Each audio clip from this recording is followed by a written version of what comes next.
New look CSK squad है, क्या ये ज्यादा तैयार होम कंडीशंस के लिए? क्योंकि इस टीम का अगला मुकाबला पंजाब किंग्स के खिलाफ 3 अप्रैल को है। स्पिन ऑप्शंस इनके पास है, प्रशांत वीर, अकील हुसैन, राहुल चाहर। क्या ये होम कंडीशंस में बेहतर करे ऐसी उम्मीद है, या फिर रिलेट सरफेस है चेन्नई में भी? अब तो सीएसके का जनरली शुरू से ही सोचना एक तरीके का रहता है कि जो मेरे पास controlled basically what we call it, कि जो मेरे पास चीज़ें हैं, जो मेरे हाथ की चीज़ें हैं, जैसे मेरे होम मैचेस हैं, होम मैचेस में मैं थोड़ी बहुत चीज़ें कंट्रोल कर सकता हूँ। मुझे सारी चीज़ें पता है वहाँ पे कैसे होना है, कैसे नहीं होना। तो वो जो 7 मैचेस हैं, उन 7 मैचेस में से मैक्सिमम मैचेस में जीतूँ। तो यस, होम कंडीशंस का फायदा कहीं ना कहीं इन लोगों को होता है, हम पहले से होता है और अभी भी होगा। और उसी के लिए उन्होंने प्रिपेयर किया हुआ है अपने आप को। स्पिन अटैक अगर आप देखेंगे, अभी प्रशांत वीर को मौका नहीं मिला है, लेकिन उन्होंने वो काइंड ऑफ जड्डू की रिप्लेसमेंट रखी है। ठीक है, उसके बाद आपके पास राहुल चाहर आपने बाहर बिठा रखा है, देन आपके पास नूर अहमद है। अगर उनका उस बीच वाला जो एरिया जो पहले शुरू में पकड़ के चलते थे 8 से 10 ओवर, अगर वो वापस से वो पकड़ लेते हैं तो होम मैचेस उनके लिए क्रूशियल हो जाते हैं। और 7 में से अगर 3 से 4 होम मैचेस जीत जाते हैं और 2-3 अवे मैचेस जीत जाते हैं तो सीएसके पुराने वाली आपको दिखनी शुरू हो जाएगी, वो पैकेज बनना शुरू हो जाएगा। लेकिन अभी वो फास्ट बॉलिंग में नहीं दिख रहा है। अंशुल अच्छे बॉलर हैं, अंशुल ने अच्छा किया है सीएसके के लिए, अंशुल ने इंडिया को भी रिप्रेजेंट किया वहां से।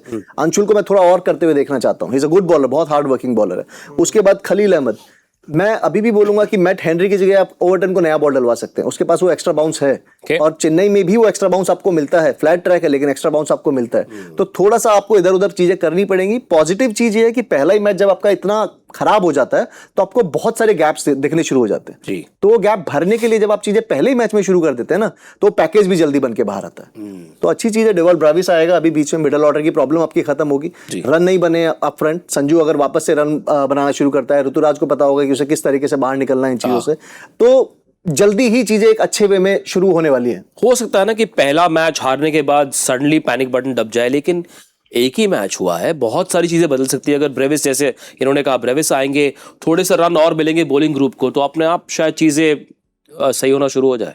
देखिए, आप आशा रख सकते हैं कि बहुत जल्दी सुधर सकते हैं, अपना ज़्यादा जो गैप्स दिख रही है उसको फिल कर सकते हैं। लेकिन आपके जो रन रेट आप इतने पीछे चले जाते हो ना, वहाँ वो कैसे आप फील करोगे? वो आप फिर आपको बहुत बेहतरीन क्रिकेट खेलनी पड़ेगी रिमेनिंग मैचेस में, ताकि ये जो गैप हुई है उसको आप कहीं ना कहीं कवर करने को देखोगे। क्योंकि ऐसा एक मैचेस आएगा ज़रूर बीच में जहाँ पे आपको कम ओवरों में आपको रन चेस करके आपको ये रन रेट मेकअप करना है। क्योंकि सिर्फ मैच जीतने वाला सवाल नहीं है यहाँ पे, मैच जीतना भी है, रन रेट भी आपको बरकरार रखना है। क्योंकि बाकी टीम्स भी अच्छी क्रिकेट खेलेंगी, क्योंकि टीम्स उन लोगों ने बहुत अच्छी बनाई हुई है। लेकिन चिंता वाली बात ये रहेगी कि अगर शॉर्ट सिलेक्शन जो आज देखने को मिली है बल्लेबाजों के तरफ से, अगर उस पर सुधार नहीं होगा तो फिर कोई कोच और कोई मैनेजमेंट बाहर बैठ के कुछ नहीं कर सकता मेरे ख्याल से।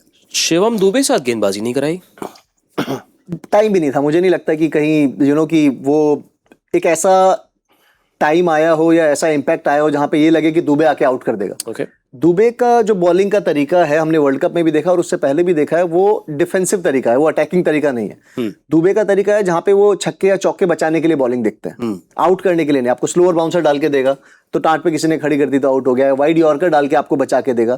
तो उस फील्ड से, उस बॉलिंग के तरीके से आप आउट नहीं कर सकते हो जो अभी इस मैच में चाहिए था। तो मुझे नहीं लगता कि इस मैच में कहीं भी जरूरत थी। और अननेसेसरी डलवा के क्या, आपके जो मेन बॉलर्स हैं उनसे आप कोशिश करिए कि डलवा के उन्हें आउट करें, उन्हें उस फॉर्म में लाएं ताकि वो अगले मैच में आपके लिए अच्छा करें। दूसरा ये भी है कि जब एमएस वापस आएंगे तो फिर ऑब्वियसली ऑर्डर रीजेक्ट करना पड़ेगा, क्योंकि एमएस ऑब्वियसली वॉक्स इन जब वो फिट होंगे।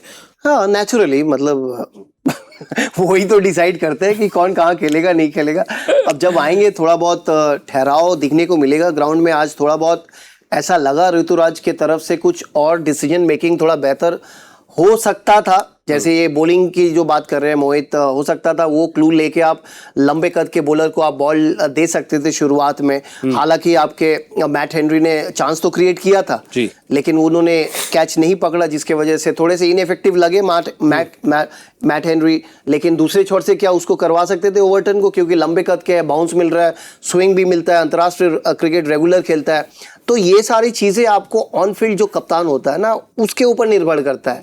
चाहे बाहर से आपको कोई भी प्लान दे के भेज दो, लेकिन अंदर में जो कप्तान का गट फीलिंग बोलता है ना, सिक्स सेंस बोलता है, और प्रोएक्टिव रहने के वजह से ये सारी चीज़ें अगर आप करते हो ना, तो कहीं ना कहीं रिजल्ट दिखती भी है। तो वहाँ पे थोड़ी बहुत कमी तो लगी।